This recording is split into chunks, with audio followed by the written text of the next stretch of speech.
அனைவருக்கும் வணக்கம். நம்மளுக்கு இந்த வருஷம் வடுமாங்காய் பழம் கிடைச்சிருக்குதுங்க.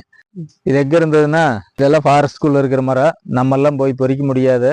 நிறைய பேர் மரத்தை வீடியோ எடுத்து போடுங்கிறீங்க. நான் சொல்றேன், வேணா போய் வீடியோ எடுத்துக்குங்க. திருமூர்த்தி மலையிலிருந்து மேலே ஏறி போனீங்கன்னா இருக்கு. போனா நிறைய இந்த மரம் இருக்குதுங்க. இதெல்லாம் காட்டு மாங்காய் மரம். இதான் வடுமாங்காய். நீங்க வேணா வீடியோ எடுத்துக்கலாம். நம்மளால போய் எடுக்க முடியாது. அங்க இருக்கிறவங்க கிட்ட சொல்லித்தான் வாங்கினேன். உள்ள இருந்து கொண்டு வந்து கொடுத்தாங்க. இதான் வடுமாங்காய்ங்க. நல்லா கொத்து கொத்தா காய்க்கு. சைஸே இதனுடைய சைஸே அவ்வளவுதான். பழுத்தெடுதெல்லாம் அப்படியே இதை அறுக்கிறது அப்படின்னா கொத்து கொத்தா அறுத்துருவாங்க.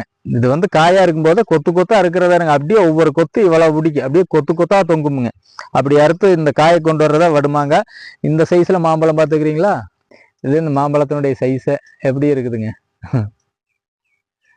இந்த சைஸ் இதுதான் வடுமாங்க. கொத்து கொத்தா காய்க்கிறதுனால இது பிஞ்சு காயா இருக்கும் போதே பொறிச்சு கொண்டு வந்ததை பச்சை காயா விற்கிறதா வடுமாங்க. இந்த வருஷம் இவ்வளவுதான் கிடைச்சிருக்குது. நன்றி, வணக்கம்.